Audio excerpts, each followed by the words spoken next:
Uma derrota completamente desnecessária. Um resultado, um jogo, melhor dizendo, totalmente acessível, aliás, mais do que acessível. O Fluminense precisava dos 3 pontos aqui no Maracanã. Enfrentou um adversário que, convenhamos, esse time do Corinthians que enfrentou o Fluminense aqui hoje no Maracanã, não está à altura do clube. E não tem nada a ver com a instituição Corinthians, com o clube.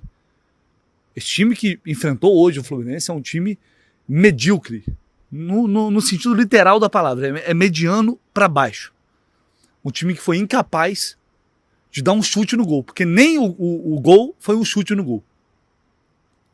E o Fluminense teria que fazer muita força para perder esse jogo, e perdeu. Por alguns motivos. E algumas situações, especificamente, irritam bastante, nos irritam bastante. E aí depois, quando as pessoas questionam por que há críticas em relação ao trabalho do Renato, mesmo com os bons resultados que ele tem, por que há reclamações, eu vou trazer alguns pontos aqui que já aconteceram em tantos outros jogos e voltaram a acontecer nesse jogo. Não necessariamente isso decidiu a partida, porque tem erros capitais ali que acabam definindo o resultado do jogo em si.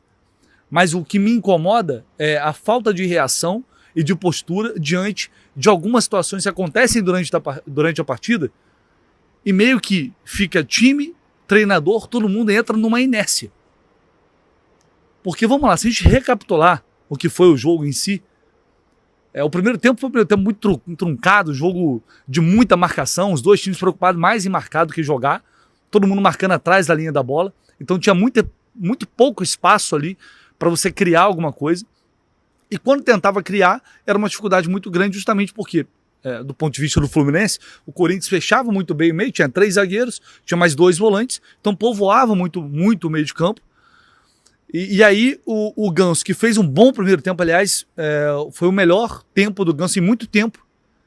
Inclusive, o único lance de perigo do Fluminense foi um belo passe que ele descola para o Cano, que cabeceia nas mãos do goleiro. Só que o Ganso é um jogador, é um armador que gosta de armar vindo de trás. Ele volta, ele recua, ele vai na linha dos volantes para poder pegar essa bola e vir de frente.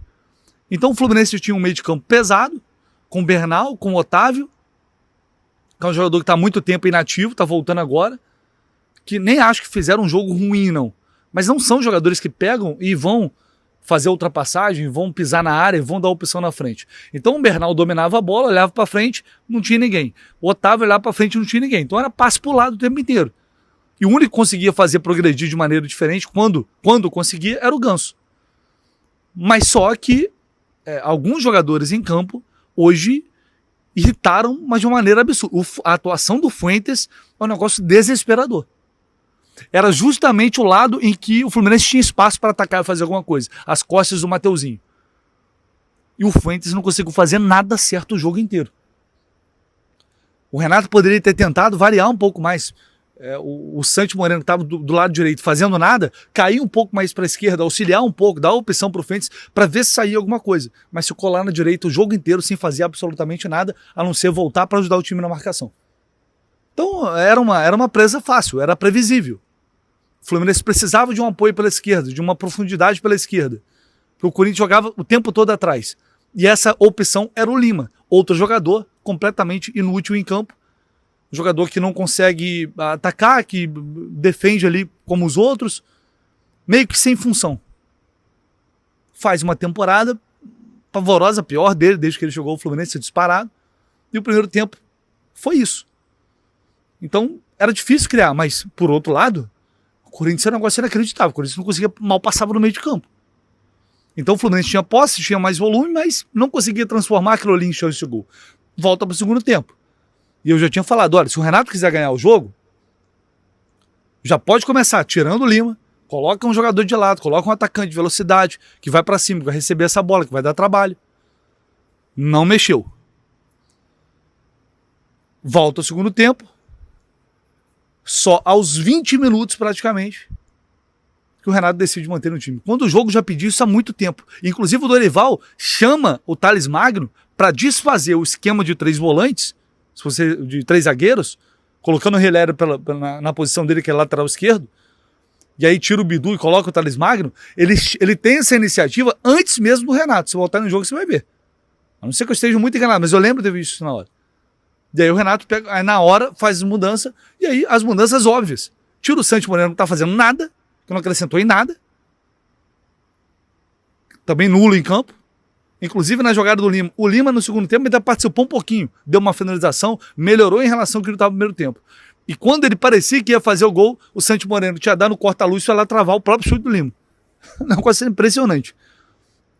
E claro, tira o próprio Lima. Era óbvio. Só que ele fez isso com 20 minutos de jogo, que já era para ter feito antes.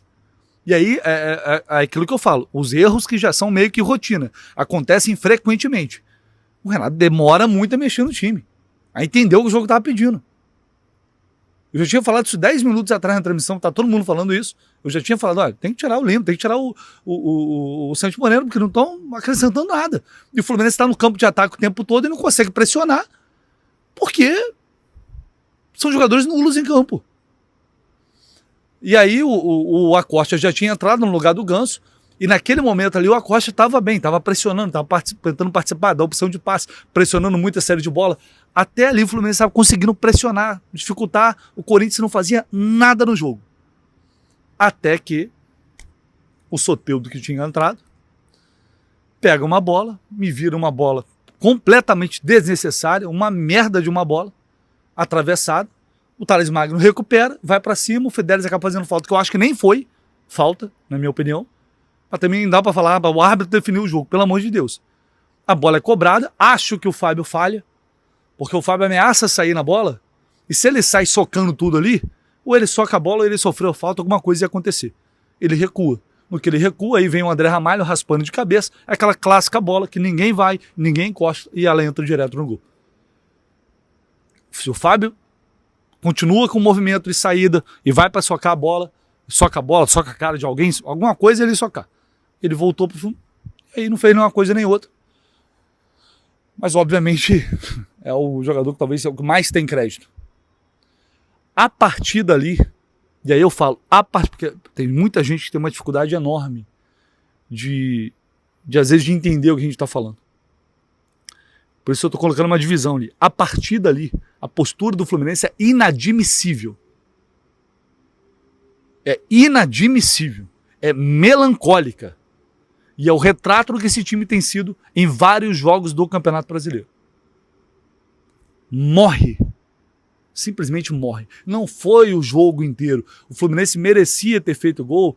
E assim, não é que criou muita coisa também, não. Quantas defesas o Hugo Souza fez aí? Conta aí. Nenhuma defesa difícil. Não é que também, né, criou chance, mas tinha a bola o tempo inteiro, porque o time do Corinthians era ridículo. Desculpa. Para um clube do tamanho do Corinthians, o time do Corinthians que jogou hoje é ridículo. E aí, depois do gol, meu amigo, assim, vai ali para os 30 minutos. Ué, vamos lá, né? Agora não tem mais o que fazer. Vamos tirar um volante, tem dois primeiros volantes. Os dois são 5. Tira um, coloca o John Kennedy, botar mais um atacante lá e tentar fazer alguma coisa. Com 30 minutos, o que acontece? Eu olho para o banco de reservas e não tem ninguém no banco. Todo mundo sentado no banco olhando aquilo acontecer. O Corinthians saindo. Pode voltar no jogo. Volte aí que você vai ver. O Corinthians saía de trás tocando a bola. Para lá, para cá, para lá, para cá. E não tinha nem pressão mais na saída de bola. Sendo os jogadores tinham entrado no segundo tempo. E o Renato sentado. O auxiliar dele sentado. E todo mundo sentado olhando aquilo. Isso foi praticamente durante 10 minutos. O John Kennedy é chamado para entrar aos 40 do segundo tempo. Com um time que não quis jogar, não quis atacar, o jogo inteiro já tinha feito o gol e era óbvio que eles não iam passar do meio de campo. E o Renato chama o John Kennedy com 40 do segundo tempo. É inacreditável. Aí quando perguntarem, nossa, vocês só... Tá vendo? Vocês estão na semifinal da Copa do Brasil, na Sul-Americana, vocês ainda reclamam. Quem acha que não pode... Por isso eu falo, de novo, separar as coisas, analisar o jogo. Estamos aqui analisando o Fluminense e Corinthians. Eu não estou analisando o trabalho inteiro do Renato. Mas em vários momentos desse trabalho do Renato, isso já aconteceu e vai continuar acontecendo. Não vai parar aí. Não dá para o Fluminense terminar esse jogo da forma como terminou. E todo mundo achar normal e natural. Com jogadores que estão... mas o time não tá nem aí, tá pensando nas Copas. Quem tá pensando nas Copas, gente? O time titular, o time que joga as Copas não é nem esse. Tá Santi Moreno, que acabou de chegar, tem que mostrar serviço. O Cano fez uma partida tenebrosa também. Que às vezes a bola não chega, chegou e ele também não fez nada. Tem que jogar. Ganso tá atrás, tem que jogar. Fidelis, que é um garoto, que aliás eu vou falar dele depois. Bernal, Otávio, todos reservas. Vai jogar quando? O Fuentes vai jogar quando? Se os caras não aproveitam essa oportunidade. Não é desculpa. Esse time que entrou em campo é um time suficiente para ganhar esse time vergonhoso do Corinthians. E termina o jogo daquela forma, andando e olhando. Não dá para aceitar um negócio desse, não. Assim não. Acha normal. Não, não dá. E aí eu vou entrar num outro aspecto. Eu falei isso antes do jogo. E aí no vídeo que eu gravo antes da partida, inclusive, muita gente lá falando, reclamo. O Renato sabe o que faz. E assim, quem entende que tem que poupar o time todo mesmo, tirar o time todo, cara, de boa. Assim, só não acho que faz o menor sentido achar que quem pensa diferente é idiota, é burro. Que é o que muita gente faz, né? Respeito, é de boa. Você acha que tem que tirar mesmo todo mundo? Ok, tira. Eu não sou a favor disso. O Fluminense ficou 10 dias, 4 dias de folga sem fazer nada, depois volta, treina, se recupera. E aí não dá pra jogar 2 jogos. Mas terça-feira é um jogo decisivo. Sim, mas beleza, joga hoje, ganha. Esse jogo era pra ganhar, não dava pra perder. Esse jogo aqui, pra esse time do Corinthians, não dava. Olha a tabela do Campeonato Brasileiro, o Fluminense está a 6 pontos da zona de rebaixamento. Mas estão falando em rebaixamento, não é o que eu tô falando. Não é a gente que tá falando. É só olhar a tabela. É só ver o que já aconteceu com outros times, que o Atlético Mineiro, que ano passado chega na final da Libertadores e quase vai da final da Libertadores pra Série B. Eu tô falando que vai acontecer a mesma coisa com o Corinthians? Não, mas não dá pra subestimar esse campeonato e por isso eu sou contra. Eu não vejo essa necessidade, depois de 10 dias sem jogar, de você tirar o time todo. Você tira o Thiago Silva, sei lá, tira o cara que tá mais desgastado. O Martinelli tá mais desgastado, beleza. Mas, o Hércules, moleque novo, Novo. Os caras novos ainda, inteiros. Não dá pra jogar 2 jogos. Depois joga contra o Lanús, aí é o Vitória lá no Barradão, que já sempre é um jogo difícil. Vai lá e tira os caras. Aí beleza, tira os caras. Jogamos 3 jogos, batida firme, 3 jogos. Vou ter que dar uma segurada aqui. Ok, Agora perde esse jogo aqui, aí vai jogar terça-feira. E sábado ele vai fazer o quê? Ele vai colocar o time titular todo lá? Que é a mesma coisa. Vai viajar, voltar de viagem depois do jogo. Quinta-feira, treina, sexta, sábado é o jogo. É a mesma coisa. E tinha falado disso antes do jogo. Não tô falando porque perdeu, não. E nem tô querendo saber mais do que quem está lá dentro. Mas pra mim é inconcebível se não conseguir jogar 2, 3 jogos depois de 10 dias de folga e depois dar uma segurada. Mas veja bem, não é pra colocar time titular inteiro, não. É você administrar, deixa uns 2, 3 caras, incorpora um pouquinho mais o time, ganha 3 pontos e respira. Mas vai lesionar, então não joga mais jogo nenhum, Não joga mais jogo nenhum. Lesionar o Ganso, que é o que tem menos dos que tem jogado, menos tem minutagem, com o Renato atualmente, machucou. E aí? Saiu lesionado. Então, cara, eu não sou a favor disso, não dá para subestimar esse campeonato. E até quando o Renato, eu vou colocar só um trechinho de história do coletivo do Renato, que ele fala que não está priorizando as competições. Não, mas veja bem, nós estamos em 3 competições. A gente já conseguiu uma classificação para a semifinal da Copa do Brasil. No momento a gente está disputando 2 competições, porque uma nós já garantimos lá na frente. Hoje, eu poderia mesclar o time se não tivesse jogo na terça-feira. Você viu o desgaste? É que você não tem os números. Você tem que ver o desgaste que nós tivemos para enfrentar o Bahia, os jogadores. Por quê?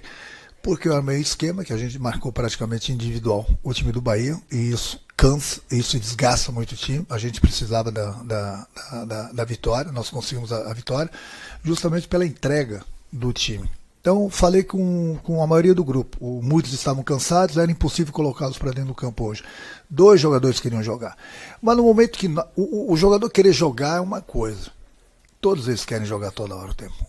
Eles produzirem dentro do campo é outra história, bem diferente. Não adianta, eu quero jogar, vai. Aí corre 30 minutos, 40 minutos, você está cansado. E ainda tem o problema que pode ter uma lesão de estiramento. Então não adianta nada, eu tenho 5 substituições. Daqui a pouco estou com 5, 6 jogadores cansados dentro do campo. E fora os outros problemas que a gente pode ter durante uma partida. Então não adianta nada, isso é bem pensado. Aí você fala assim, nós vamos priorizar. No momento, nós não estamos priorizando nada. Nós estamos procurando sempre avançar nas 3 competições. Aí você pode falar, mas hoje foi um time totalmente diferente. Foi um time totalmente diferente porque eu não posso colocar o mesmo time 3 dias depois. Simples. Então a gente procura pontuar o máximo no Campeonato Brasileiro e procura sempre conseguir a classificação nas Copas. Nós temos agora, terça-feira, um jogo pela Sul-Americana, um jogo dificílimo na Argentina, que a gente vai, lógico, com força máxima para ver se a gente consegue um bom resultado. Por quê? Porque na outra terça-feira a gente decide em casa. E nesse meio tem o Vitória. Então, gente, você tem que pensar, é viagem, é desgaste, para cima e para baixo. Os jogadores a cada 3 dias não tem condições. Então a gente não está, no momento, priorizando nada. No momento a gente está procurando avançar nas 3 competições. Conseguimos o nosso objetivo na Copa do Brasil. Agora, infelizmente, nós perdemos o jogo hoje. Vamos pensar na Sul-Americana para ver se a gente consegue também uma classificação para a semifinal. Então vamos lá, eu quero saber até quando vai continuar esse discurso que não estamos priorizando. Então está priorizando o quê? Se o time, depois de uma data FIFA, tira o time inteiro de campo. Contra a Sul-Americana vai poupar no jogo da volta aqui? Então é claro que está priorizando. Pô. Eu não estou nem entrando na discussão que tem que priorizar, não tem que priorizar. Acho que tem que priorizar. Mas de uma maneira um pouco mais ponderada, porque, de novo, não dá para virar as costas para esse campeonato brasileiro. É muito perigoso. E daqui a pouco, se Deus quiser, vamos avançar na Sul-Americana, vai ter mais jogo vindo por aí. E depois você tem que pensar em não chegar estourado para terminar o campeonato e entrar jogando uma... Imagina, tem que até o final do campeonato ficar preocupado com isso. E outra, e não acontece, vamos lá, isso aí eu tenho falado o tempo inteiro, acontece de não ganhar a Sul-Americana. A gente vai terminar o Campeonato Brasileiro do jeito que tá, não vai chegar no G6. Não vai chegar. Vai terminar o Campeonato Brasileiro sem saber o futuro da Copa do Brasil. E se não ganha a Copa do Brasil? Sabe o que acontece? Termina um ano sem nada. É claro que há um risco. Você toma, você prioriza, vai dar um all-in e é um risco. Tudo é um risco. Mas eu acho que dá para fazer isso de maneira um pouco mais moderada. É o meu pensamento. Posso estar errado, pode chegar no final do ano, ganhar os 2 títulos e aí, meu irmão, tudo é festa maravilhoso. Assim é, porque o futebol é resultado. Mas é o que eu penso agora. E não vou mudar porque eu vou contar com os 2 títulos. Tomara, o que mais é que aconteça. O que mais é que toda essa discussão aqui no fim do ano seja insignificante. Mas hoje eu não sei se vai ser. Então, era um jogo que, ainda com tudo isso, era para ter vencido, dava para ter vencido. Só que algumas decisões, durante as partidas, algumas opções do Renato, a demora em mexer. E para mim isso é mais, de verdade, é mais relevante até do que a discussão de poupar ou não poupar o time. A demora que o Renato tem de mexer, de ver o que está acontecendo no jogo. E ele, como técnico, sempre foi considerado que é muito bom na leitura do jogo. A demora em substituir, em tirar jogadores que não estão rendendo, para ganhar o jogo que está pedindo para ser, me vença. É o que o Corinthians estava pedindo aqui hoje. Por favor, me ganhe. E o Fluminense perdeu. Aí pega o Vitória, tá brigando contra o rebaixamento. Isso é um jogo difícil para cacete no Barradão. Se acontecer a outra derrota, a pressão começa a aumentar, cara. Então, aí você vai jogar, chega para jogar o jogo de volta, que a gente não sabe o que aconteceu na Argentina, pressionado e sem necessidade. Sem necessidade. Enfim. De novo, respeito quem pensa diferente, não tem problema nenhum. Eu penso dessa maneira. Hoje eu penso dessa maneira. E o tempo vai dizer. O tempo vai dizer. Agora, essa decisão estratégica de poupar ou não poupar é uma outra situação. Aconteceram coisas dentro do jogo, como essa insistência em colocar o Soteldo. Eu quero ver até quando o Soteldo vai ser a primeira ou uma das primeiras opções do Fluminense, porque vão ter que justificar. O Renato, a diretoria do Fluminense, esse investimento absurdo nesse jogador. Que, tudo bem, é um cara que teve seus momentos. Teve seus momentos. Mas é muito caro porque o Soteldo faz. Ele pega, arrasta, linha de fundo, cruza. Pega, arrasta, linha de fundo, cruza. Mas qual é a efetividade desses cruzamentos? Qual a efetividade mínima? Uma assistência, alguma coisa. E não é só ele não, tá? Jogadores, Santi Moreno, Fuentes, desesperador. Desesperador. Cano também, muito mal. Mas vou fazer uma menção honrosa aqui a Júlio Fidelis. Esse garoto é diferente. Esse garoto tem qualidade e não é que é uma sumidade, mas é muito consciente, muito maduro. Sabe quando tem que acelerar, quando tem que segurar. Erra poucas bolas. É jogador para ser trabalhado. Tem que trabalhar esse jogador. Porque hoje, vendo ele jogar, e falar que ele joga menos que o Guga hoje, agora, nesse momento, é heresia. Que o Guga tenha muito mais experiência, isso é fato, tempo de profissional. Mas é um garoto que, assim, ele tem que ser bem trabalhado. Esse moleque é diferente. Tem tudo para se tornar um grande jogador. Mas é isso, amanhã a gente vai para a Argentina, vamos viajar, vamos para Buenos Aires, aí é outro jogo, é outra situação, é outra competição, deixar um pouquinho de lado o Campeonato Brasileiro, aí é time titular, todo mundo descansado, né? Não jogou, time titular e aí é pensar no Sul-Americano, né? E deixar para pensar em Campeonato Brasileiro na semana que vem, tá? Deixe aí seu like, se inscreva aqui no canal, seu comentário, como sempre é muito importante, e a gente volta ao longo do dia com mais informações. Valeu!